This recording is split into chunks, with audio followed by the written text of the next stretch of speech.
자, 잠깐 영상 보기에 앞서 구독과 좋아요, 알림 설정까지 부탁드릴게요. 자, 반갑습니다. 1월 26일, 목요일이죠. 아침 시황 브리핑 시작해 보도록 하겠습니다. 일단은 잠시만요. 아침 시황을 저희 유캔스탁 어플에다가 쓰는 것을 깜빡했기 때문에 일단 이거부터 올려드리고 말씀드리도록 할게요. 어떤 전거래 뉴욕 증시부터 살펴보도록 하겠습니다. 전거래 뉴욕 증시 3대 지수 약간 혼조세 양상이 이어졌는데 장초반 모두 개파락이 이어졌고 쭉 끌어올려주는 모습이 이어졌다. 이런 점만 보더라도 전 세계적으로 일단 증시 자체가 좀 단단하구나, 그렇게 판단 내릴 수 있겠습니다. 국내 증시 역시 좀 흐름이 나쁘지 않잖아요. 보시다시피 국내 증시의 흐름 역시 좀 긍정적으로 이어지고 있는 걸 보시면은 국내 증시뿐만 아니라 전 세계적으로 흐름 자체가 좋다, 그렇게 말씀드릴 수 있겠고, 일단 하나 장 시작하기 전에 하나만 먼저 말씀드리면은 이 레인보우 로보틱스가 어제 상한가에 도달한 다음 시가총액이 무려 지금 1조 6천억이에요. 이거는 지금 제가 봤을 때는, 자, 쉽게 예를 들어 드릴게요. 쉽게 얼마나 이 수치가 높은 수치냐. 레인보우 로보틱스의 지금 재무제표를 보시면은 지금 뭐 매출액이 지금 해봤자 이 정도입니다. 17억, 54억, 90억, 한 100억 정도 되는 기업인데 시가총액이 지금 1조 6천억이다. 자, 두산에 보시겠어요? 두산. 자, 두산의 시가총액은 1조 5천억 원으로 레인보우 로보틱스가 비슷합니다. 근데 지금 매출액 자체가 이제 급이 다르죠, 급이. 보이시나요? 물론 이 매출액과 영업이익 따라서 주가가 형성되는 건 아니지만 그만큼 레인보우 로보틱스가 얼마나 고평가되어 있는가라는 것을 아실 수 있는 모습입니다. 자, 그뿐만 아니라 지금 챗봇 관련주 금일도 연일 강세가 이어지고 있죠. 코난 테크놀로지, 세바스 AI 좀 밀리고 있고요. C랩, 이 투자주의 종목들이 지금 몇몇 개 걸려 있다 보니 챗봇 관련주 중에서 이제 다른 챗봇 관련주가 추가적인 강세가 이어지고 있는 상황입니다. 이 챗봇 관련주가 확실한 건 최근 증시내 국내 증시에서 크게 역할을 해주고 있는 건 맞습니다. 주도주로서. 그런 만큼 지금 C랩 보시면 또다시 상승 VI 걸렸죠. 그만큼 강세가 이어지고 있는데 이 투자주의 종목, 현재로서는 투자주의 종목에 걸렸단 말이에요. 이 투자주의 종목이 걸렸는데도 지속적인 강세가 나와줘서 만약에 투자 경고 종목에 걸린다고 하면은 투자 경고 종목 같은 경우는 증거금 100%로만 투자를 할 수 있습니다. 반대로 말하면은 신용 미수 거래가 불가능하다는 것을 의미하고, 그렇다는 것은 주가의 약세가 나와줄 수도 있습니다. 생각보다 신용 거래를 하시는 분들이 많아요. 그렇기 때문에 이 신용 거래가 안 된다는 것 자체만으로도 큰 악재로 작용될 수가 있다. 그래서 이 투자 주의 경고 종목이 걸렸는데도 강세가 이어져서 투자 경고 종목까지 간다면 주가의 약세가 나와줄 수 있다는 거 기억해 주시기 바라겠습니다. 자, 금일 코스피 같은 경우는 상승 종목 400개, 하락 종목 340개, 코스닥은 상승 종목 820개, 하락 종목 500개입니다. 수급을 보시면 외인 투자자의 매수세가 이어지고 있고, 코스피 같은 경우는 개인과 기관의 매도세가 이어지고 있습니다. 코스닥은 개인 투자자의 매수세가 이어지고 외인과 기관의 매도세가 이어지고 있고, 외인 투자자의 매수세에 힘입어 비차익 순매수 역시 매수세가 이어지고 있으며, 코스피나 코스닥 모두 좀 보합권에서 움직이는 듯한 흐름이 이어지고 있는 상황입니다. 자, 좀 따로 빼놓고.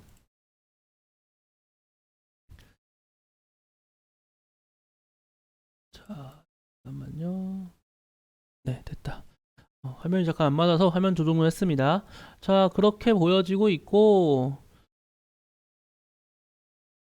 그리고 일단은 뭐 지금 현재 증시 얘기하기 전에 전거래 뉴욕 증시에 대한 얘기죠. 마저 끝내도록 하겠습니다. 일단 캐나다가 이제 주요국 중에서 가장 먼저 금리 인상 중단을 좀 전망하고 있습니다. 이 점 역시 미국이 주시를 하고 있다. 금리 인상을 좀 중단할 것 같은 계획. 그렇죠? 주요국 내에서 가장 먼저 금리 인상을 중단하니까 이에 따른 캐나다의 변화, 그렇죠? 캐나다의 증시 변화, 그리고 캐나다의 앞으로 인플레이션 변화, 이런 거 역시 미국 역시 집중을 할 수밖에 없어요. 미국은 앞으로 추가적인 금리 인상이 예고돼 있는데, 만약에 캐나다가 여기서 금리 인상 중단 결과 만약에 좀 안 좋아요. 인플레이션이 더 부각되고 있고 안 좋게 나온다면은 당연히 미국 역시 이걸 참고하겠죠. 그렇기 때문에 캐나다의 이번 금리 인상 중단으로 인한 앞으로의 그 변화가 어떻게 될지, 경제 지표가 어떻게 변하는지 그러한 거 한번 체크해 보시길 바라겠습니다. 자, 좀 중요한 내용 중 하나인데, 저 브레이너드 연준 부의장이 백악관 NEC 위원장으로 후임이 좀 유력하다 이런 얘기가 있습니다.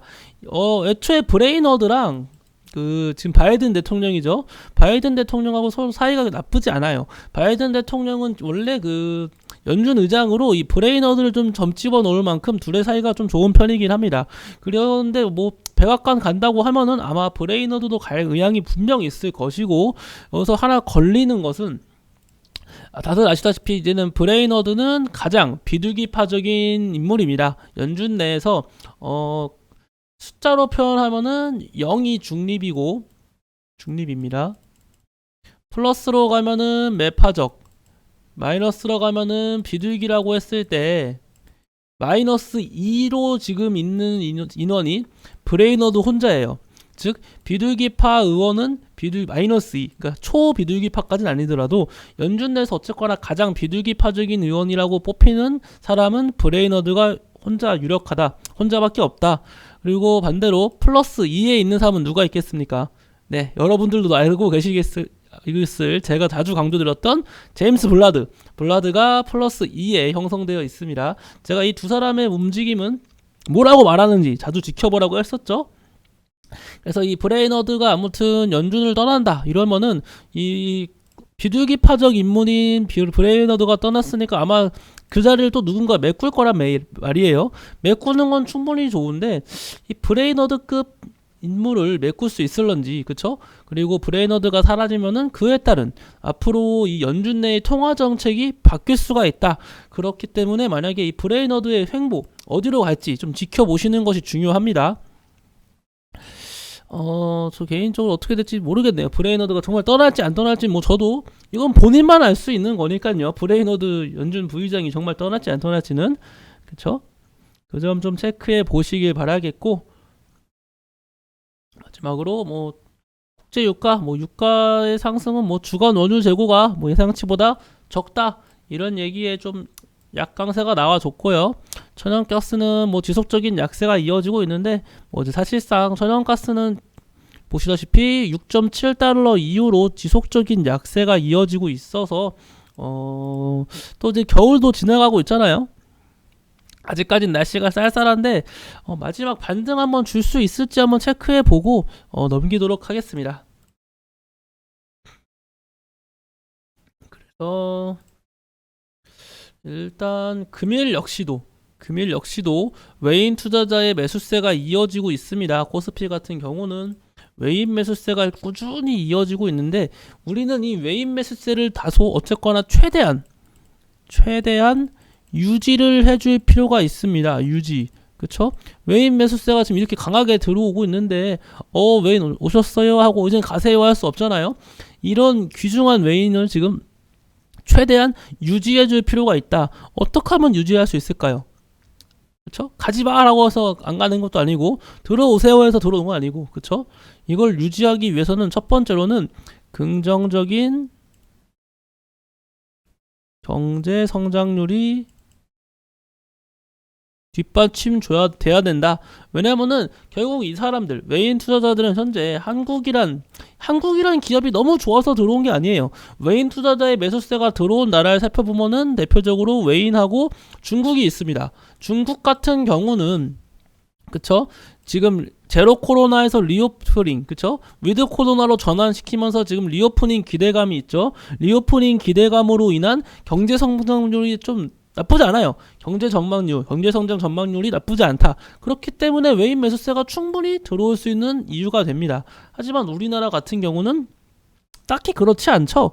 그렇기 때문에 우리나라 역시 이 외인 매수세를 계속 잡아주기 위해서는 보다 긍정적인 경제 성장률을 보여주면서 외인 매수세를 유지해 줘야 됩니다. 이 외인 투자자는 한국에만 선택지가 있는 게 아니에요. 한국도 투자할 수 있고, 그쵸?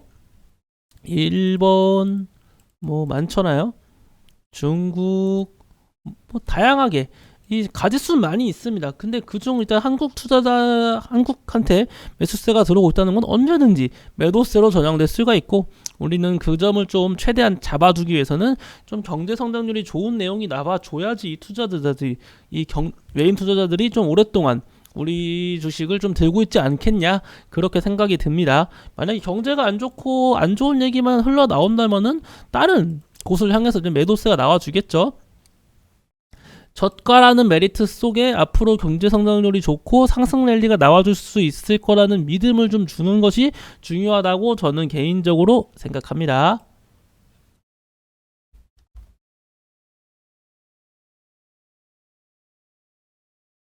자, 금요일까지 안랩이 강세가 이어지고 있는 상황입니다. 안랩이 오랜만에 10만원을 다시 지금 돌파해주는 상황이네요. 와, 안랩이 보안 관련 대장주로 확실히 나경원 전 의원이 이제 출마도 안 한다고 하니까 이런 보안 관련주로서 안랩의 강세가 이어지고 있는 상황입니다. 그래서 일단 다시 말씀드리지만 이 레인보우 로보틱스 좀 투자하시기엔 확실히 메리트가 있는 종목은 아니다. 가격대가 너무 비싸기 때문에 언제나 좀 주의를 하셔야 된다. 그렇게 말씀드리고 싶네요. 써니전자 역시도 그쵸? 사실상 안철수 관련주로 묶여가지고 다 강세가 한 번에 나와주고 있다. 안랩을 비롯한 안랩에 가니까 그쵸? 이 써니전자 뭐 GSE 다 이런 종목들 있잖아요. 다 돈만 강세가 나와주고 있습니다. 메커스 대표적인 다 보시다시피 안철수 관련주거든요. 안철수 의원 관련주. 지금 안랩의 강세가 이 보안, 중국 해커로 인한 보안 관련주로 부각돼서 강세가 나와주고 있고, 그뿐만 아니라 나경원 전 의원의 그 당대표 사태로 인한 또 부각이 되고 있잖아요. 그래서 뭐 다양하게 안철수 관련주 충분히 뭐 메리트가 있는 종목 중 하나라고 보여지죠. 그래서 이런 이 안랩 같은 경우는 어쨌거나 이 과거 정치 테마주로 묶였던 종목인 만큼 욕심은 좀 크게 안 내는 것이 중요해 보이네요. 지금 거래대금 많이 터지고 있는데 도지 캔들 유지해주고 있다. 그러한 흐름 별로 좋지 않아요. 긍정적인 흐름은 아니라고 보여집니다. 여기서 계속해서 좀 치고 가는 모습이 나와주면은 좀 좋긴 하지만 일단은 갭 상승을 7%. 자, 주가의 흐름이 이렇게 현재 도지 캔들이 좀 나와주려면은 거래대금이 좀 많이 완화되는 모습이 나와줬어야 됐는데 거래대금도 좀 많이 터지고 있는 편이고, 관망은 해보도록 하겠습니다. 자, 제주은행 최근 그쵸, 신고가 부근이죠. 현재 신고가 쪽에서 강세가 이어지고 있는데 제주은행이 좀 다소 햇짓 종목, 그러니까 햇짓 종목으로 증시가 좀 약세가 나와줘도 강세가 나와줄 수 있는 종목이라고 생각을 하고 있었는데, 일단 이 종목은 증시가 좀 별개로 그냥 자기 혼자 가는 듯한 느낌이 강해요. 뭐 제주은행, 뭐 신한 그때 금융처럼 이 인터넷 뱅킹 하겠다 이런 얘기가 나와줄 수도 있고, 사실상 지금 커다란 이슈 없이 지금과 같은 강세가 나와줄 만한 커다란 이슈 없이 강세가 이어지고 있거든요. 제주은행 좀 주의하시길 바라겠습니다. 보시다시피 신고가 부근에 현재 형성이 되어 있는 만큼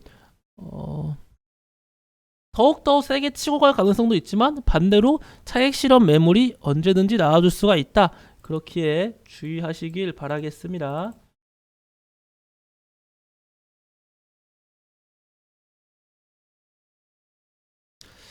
자, 머스크 트위터 부채 상환을 위해 3조 원 조달을 추진한다. 진짜 일론 머스크 테슬라 최고 경영자가 트위터 부채 일부를 상환하기 위해서 자금 조달에 나섰다. 이런 얘기가 있죠.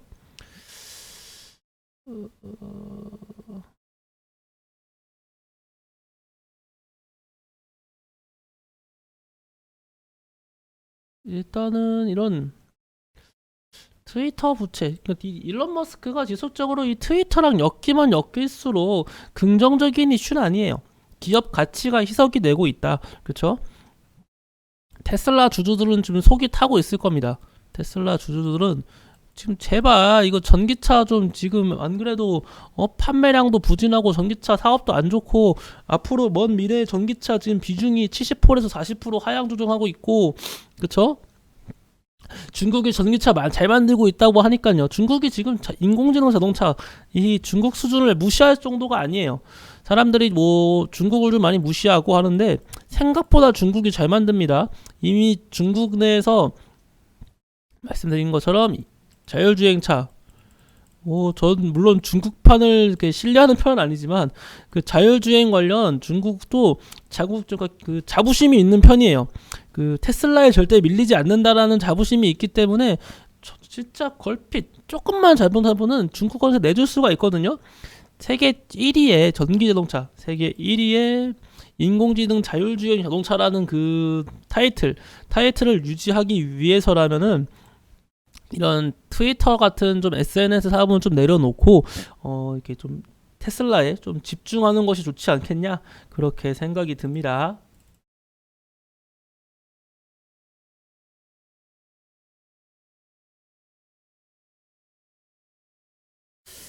SBB 테크는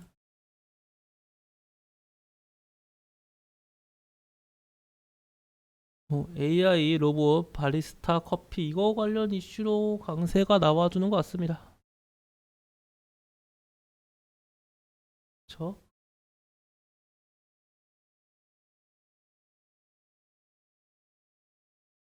커피 로봇.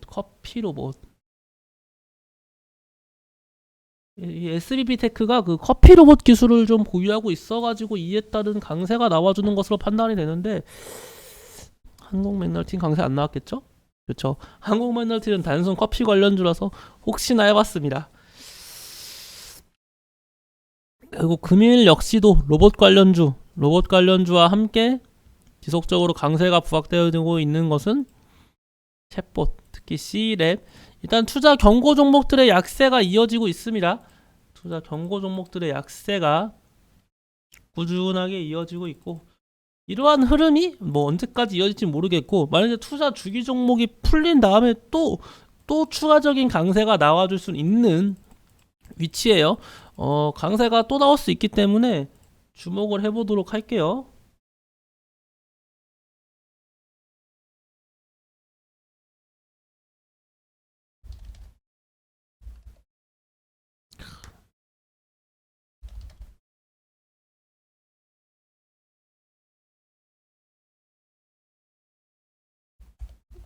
아니죠. 코오롱 글로벌. 자, 코오롱 글로벌 관련 얘기 하나 더 말씀드리겠습니다. 코오롱 글로벌이 현재 인적 분할 이슈로 인해서 주가가 현재 정지되어 있잖아요. 코오롱 글로벌의 앞으로 인적 분할이 2월 며칠 날 2월 초에 정지가 풀리는 걸로 알고 있거든요. 인적 분할이 끝나고 앞으로의 주가 전망을 해드리면은 코오롱 글로벌 같은 경우 인적 분할은 어쨌거나 그렇죠? 인적 분할은 시장 내에서 뭐다? 호재거리로 보통 많이들 작용한다. 이 호재다. 이 호재거리로 적용된다고 말씀을 드리는데 그렇다고 해서 이 인적 분할 A라는 기업이 두 개로 분할되어서 스몰 A랑 B라는 기업으로 나온다고 쳤을 때 자, 이 두 개의 종목 모두가 강세가 나가줬으면 좋겠으나 어느 한 종목은 강세가 나올 것이고 어느 한 종목은 약세가 나와줄 겁니다. 우리는 그 종목이 어떤 게 될지 모르겠으나 지켜볼 필요가 있고 일단은 코오롱 글로벌하고 새롭게 생긴 그 종목 비교해 보신 다음에 좀 강세가 나와주는 종목은 좀 지속적인 강세가 나와줄 것이고 약세가 나와주는 종목은 좀 지속적인 약세가 나와줄 것입니다. 그래서 우린 두 마리 토끼를 다 잡을 생각하지 마시고 이 중 한 마리 토끼를 좀 잡아본다는 관점으로 좀 체크해 보시길 권유드릴게요.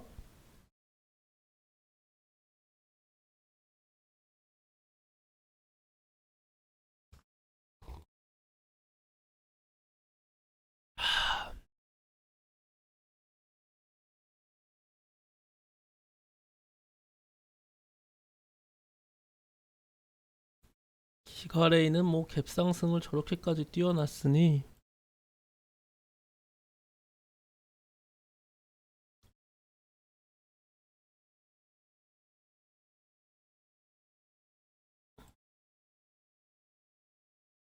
자, 이 웹젠이 이제는 목표가 도달했죠. 얼마죠? 아니네요. 조금 남았네요. 제가 18,200원으로 기억했는데 조금 더 올라가긴 해야겠네요. 아직 목표가 도달은 못한 상황. 조금만 더 기다려보죠. 뭐 계속 잘 가고 있고 수급도 긍정적이니까 오늘 중으로 목표가 도달할 수 있을 것 같은데요. 웹젠 나쁘지 않습니다.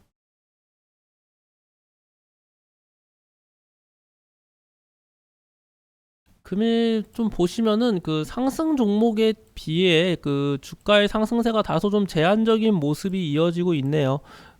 시가총액 상위 종목.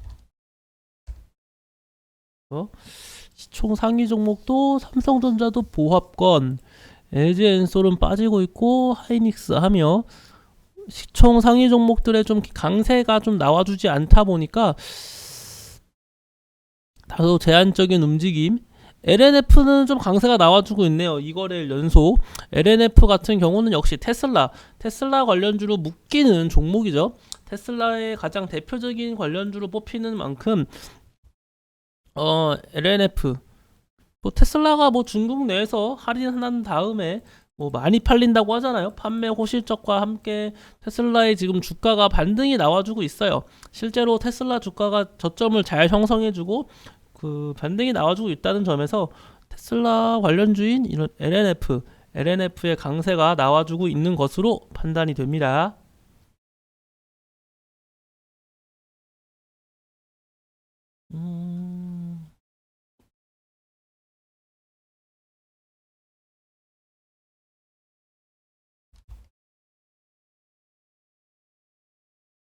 핑거 스토리가 강세가 나온다라는 것은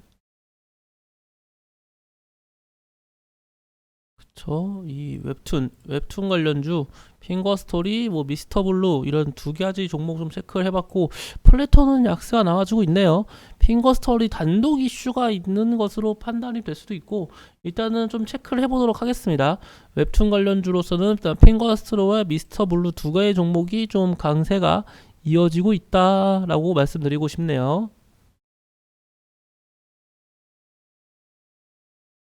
안내문 말씀드렸죠. 안내비 지금 거래량이 너무 많아요. 거래 대금이 너무 많이 터지고 있는 가운데 주가가 도지 캔들 유지해주고 있다는 것은 부정적인 신호다. 그렇게 말씀을 드렸고 지속적인 약세가 나와주고 있습니다.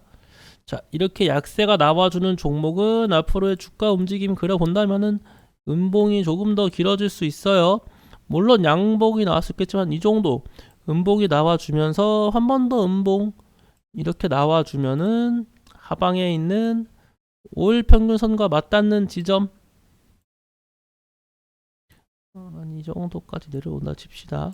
그러면 이제 5일 평균선 맞닿는 이 지점에서 이 지점이 포인트다. 이 지점이 어떻게 움직일지 모르겠으나 여기서 강한 거래 대금이 들어온 만큼 한 차례 또 반등이 나와줄 수가 있습니다. 이런 식으로 이런 그림 예측해 볼 수 있습니다. 일단은 그래서 금일은 좀 음봉, 다음 거래에도 음봉 두 개 나와준 가운데 5일 평균선 닿는 지점에서 상승 뭐 이런 식으로 시나리오를 한번 그려보도록 하겠습니다.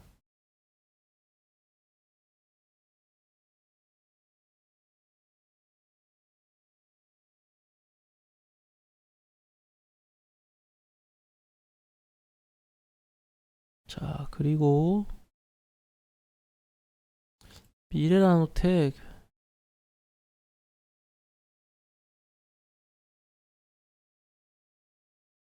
자, 대표적인 리튬 관련주죠. 미래나노텍과 금양.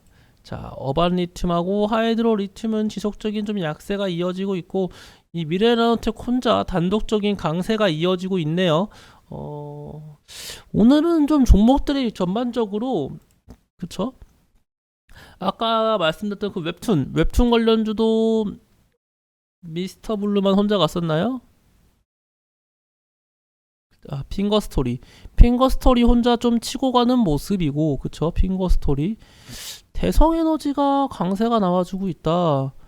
그 보시다시피 천연가스 대성에너지, 뭐 GSE 다 천연가스 관련주거든요. 근데 지금 천연가스 관련주들의 약세가 이어지고 있단 말이에요. 뭐 그나마 하나 본다면은 뭐 대통령실 취약계층 160만 가구의 난방비 지원을 좀 방침하겠다. 뭐 현재 이런 얘기가 있긴 한데 천연가스 관련주들의 지금 천연가스 자체의 약세, 그쵸? 가격 자체가 높지 않다. 그러다 보니 지속적인 약세가 이어지고 있다라는 점에서 천연가스 관련주 그렇게 강세가 이어지지 않고 있었는데 일단 뭐 겨울이라는 메리트 속에 천연가스 관련주가 한 차례 강세 나와줄 수 있어요. 하지만 연속성은 다소 떨어질 수 있다고 생각합니다. 천연가스 자체가 좀 가격이 올라야 된다. 우리 유가 원유 관련주 매수할 때 어떻게 됐을까요? 기억하세요? 원유 관련주 역시도 유가의 상승이 좀 이어져야 돼요. 유가의 상승세가 이어져야지 이제 유가 관련주들이 강세가 나오는 거지.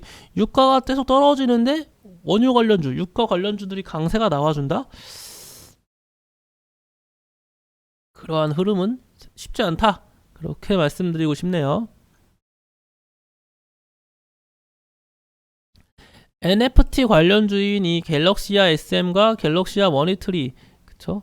NFT 관련주도 이 두 개의 종목 생각보다 여전히 잘 가고 있는 상황입니다.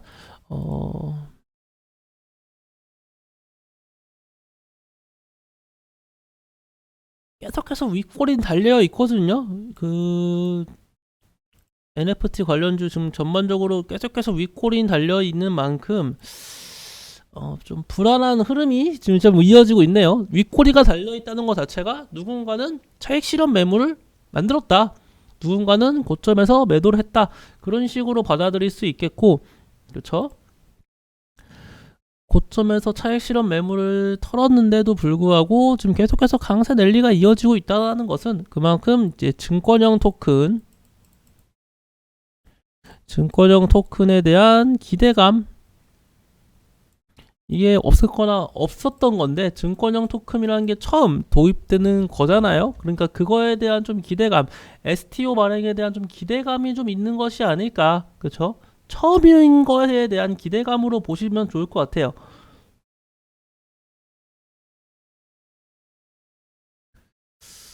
자, 서서히 상승 종목과 하락 종목, 그렇죠? 특히 코스닥 같은 경우는 하락 종목이 서서히 많아지고 있는 상황입니다. 그래서 증시의 움직임을 조금 더 살펴본다면은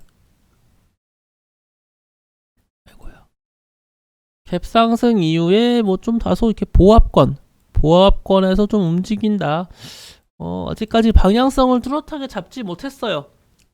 상승세다, 하락세다, 그렇게 뚜렷하게 방향성을 잡지 못했으나 코스닥 같은 경우는 수급 자체가 좀 좋지 않죠. 코스피 같은 경우는 어쨌거나 외인 매수세가 이어지는 반면에 코스닥에서의 수급은 썩 그렇게 긍정적인 모습은 아니다. 그렇기 때문에 이거 좀 주목을 해보셔야 돼요.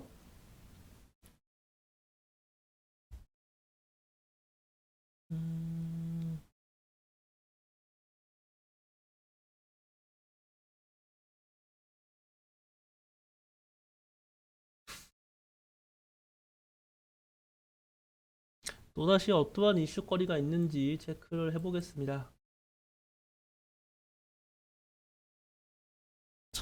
이것도 진짜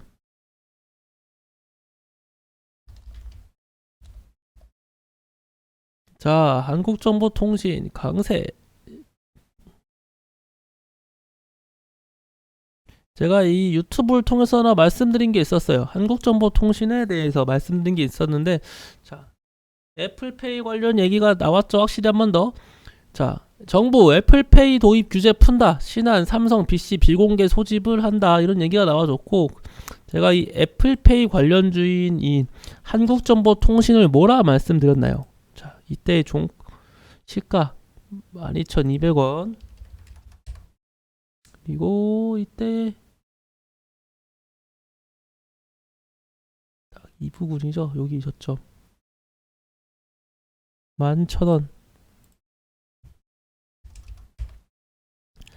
한국정보통신 같은 경우는 이 두 점 12,200원하고 이 11,000원 사이, 이 사이가 정말 지속적인 박스권이었거든요. 그쵸? 이 박스권 내에선 자유롭게 매수해도 좋다고 분명 말씀을 드렸습니다. 12,200원에서 11,000원 사이에서 자유롭게 매수를 해라. 어쨌거나 그러면은 한 차례 슈팅을 줄 것이다 라고 말씀을 드렸고, 그에 따른 슈팅이 나와주고 있습니다. 이 한국정보통신 같은 경우, 특히 애플페이 같은 경우는 솔직히 지금 출시가 거의 사실상 되고 있는데, 출시가 원래 하기로 한 날짜에 출시 얘기가 없고 지속적으로 미뤄지고 있었다. 단순히 늘어지고 있었을 뿐이지 또 출시 자체가 취소된 것이 아닌, 뭐 입장 표명이 나온 게 없잖아요. 출시를 한다는 건지 만다는 건지 약간 애매한 입장 표명밖에 없었을 뿐인데, 그렇다는 것은 반드시 출시 관련 얘기로 한 차례 더 슈팅을 줄 가능성이 크다고 말씀을 드렸고, 그에 따른 한국정보통신 금일 강세 나와주고 있습니다. 이런 이 박스권 형태가 나와주고 있는 이 흐름만 기억하신 다음에 분할 매수로 조금씩 매수를 하신다면은 충분히 수익 실현하실 수 있는 재료라고 생각해요.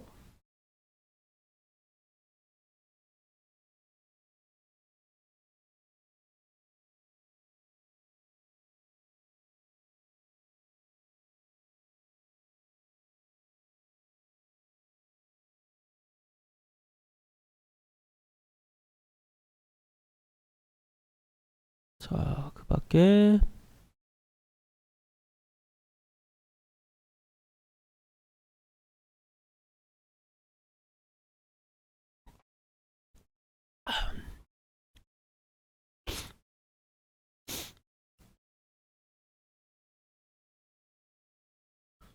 어...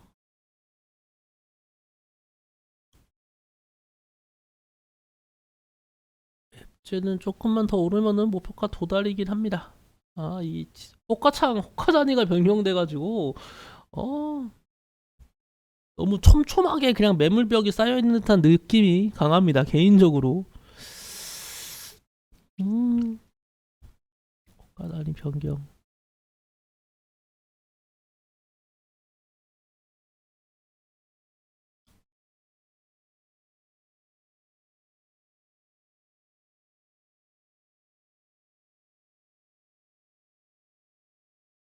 이 대성에너지 정부 지원으로 인한 뭐 천연가스 관련주 강세 이어지는 거는 이해는 한다만 좀 과한 면이 없지 않아 있다 보여지네요. 중앙에너비스 유가.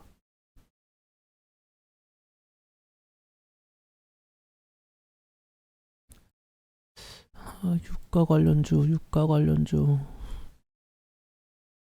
유가가 계속해서 상승세가 나와줄 거라는 생각은 맞아요. 저도 그 점 관점은 동일하거든요. 유가의 강세가 나와줄 수밖에 없는 이유 말씀드렸죠. 첫 번째, 중국의 리오프닝. 이 얘기도 자주 말씀드렸어요. 중국의 리오프닝 관련 이슈로 유가는 지속적인 상승 랠리가 이어질 것이다. 두 번째 뭐였죠? 강달러의 약세, 달러와의 약세.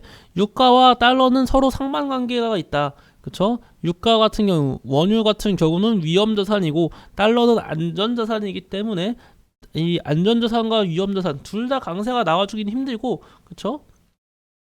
당연히 이제 안전자산이었던, 그쵸? 달러의 약세가 이어진다면은 보다 위험자산인 유가 쪽으로 이제 좀 강세가 나와주기 마련이거든요. 그런 걸 고려한다면 유가의 상승세는 좀 지속적으로 이어질 가능성이 크다고 보여집니다. 근데 이게 언제까지 이어질지는 좀 체크해 봐야 될 것 같아요.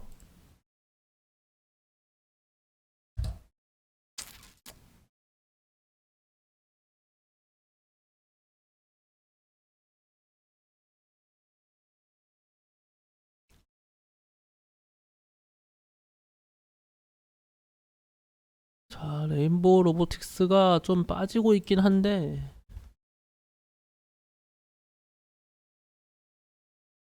메인 기관 좀 매도세가 나와주고 있다고는 보여지고 있는데, 지켜보도록 하겠습니다. 이 매도세가 정말 이어지고 있는 건지 말씀드렸죠. 이 레인보우 로보틱스 두산하고 비교하면서 말씀드렸습니다. 한 번 더 지켜보세요. 레인보우 로보틱스 시가총액 1조 5천억 원, 적자 지어지다가 올해 첫 흑자 전환하였고 올해 첫 매출액 100억 넘긴 기업이에요. 레인보우 로보틱스. 물론 이런 로봇 관련주는 성장주니까 현재가 아닌 미래를 보는 게 맞긴 하지만 그래도 과하다. 두산 역시 두산도 지금 1조 5천억 원인데 매출액을 한번 비교해 보시면은 현재 이 레인보우 로보틱스라는 종목이 얼마나 고평가받고 있는지 얼마나 고평가되어 있는지 그러한 점을 알고 계실 수 있을 겁니다.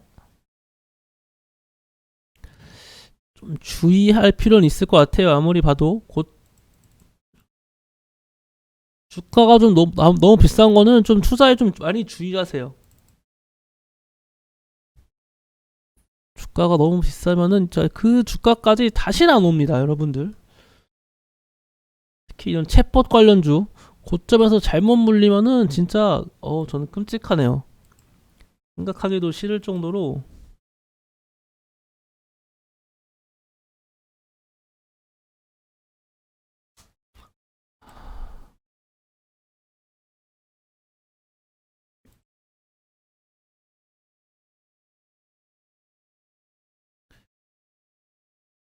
금양, 리튬 관련주, 미네랄특과 금양이 또 강세가 나와주고 있긴 한데 리튬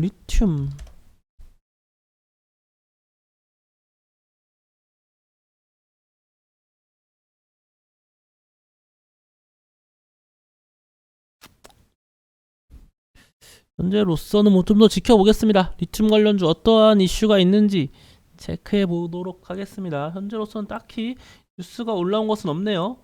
리튬 관련주가 조금씩 반등을 하고 있거든요. 어떠한 이슈로 반등이 나와주는 건지 체크해 보도록 하고,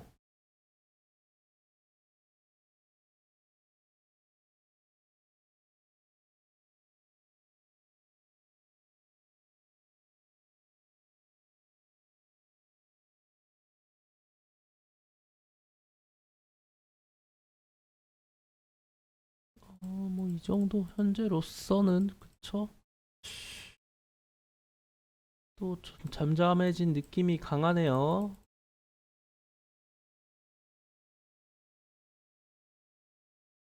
자, 안내 계속 내려오고 있어요. 말씀드렸습니다. 그래서 이제 음봉 좀 나와 줄 거예요. 우리가 지켜봐야 될 것은 오늘 이렇게 음봉 달려 있고 다음 거래 또다시 음봉, 그리고 5일 평균선 닿는 지점에서 체크, 그것만 기억하시면 돼요. 꽤나 많은 거래 대금이 들어왔기 때문에 이렇게 쉽게 떨어뜨릴까라는 생각은 좀 들지 않아요.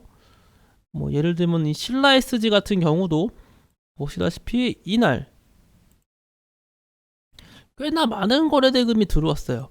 뭐 엄청 많다 할 수는 없겠지만 꽤나 많은 거래 대금이 들어왔고 그에 따른 주가의 그 뒤로 약세가 쭉 이어졌습니다. 약세가 이어진 이유는 뭐냐? 처음에는 나경원 전 의원이 그 당대표에 좀 출마할 것 같다 이런 인식이 강했었는데 결국은 지금 출마를 안 한다고 발표하였죠. 그에 따른 주가의 약세가 이어지고 있는 모습이고 언제든지 한 번 더 반등이 나와줄 수 있다. 그렇게 한번 계속 주목해 봐야 됩니다. 나경원 전 의원 관련주 이슈로 강세가 아니더라도 다른 이유로 좀 하여금 강세가 나와줄 수 있다라는 거 기억해 보시길 바랄게요.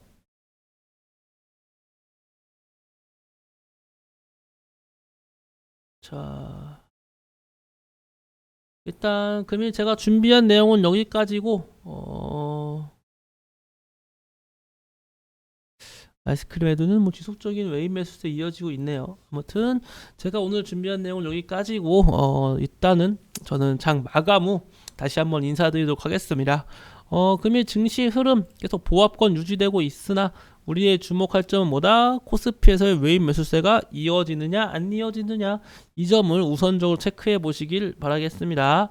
자, 저는 장 마감 후 다시 한번 인사드리도록 하겠습니다. 감사합니다.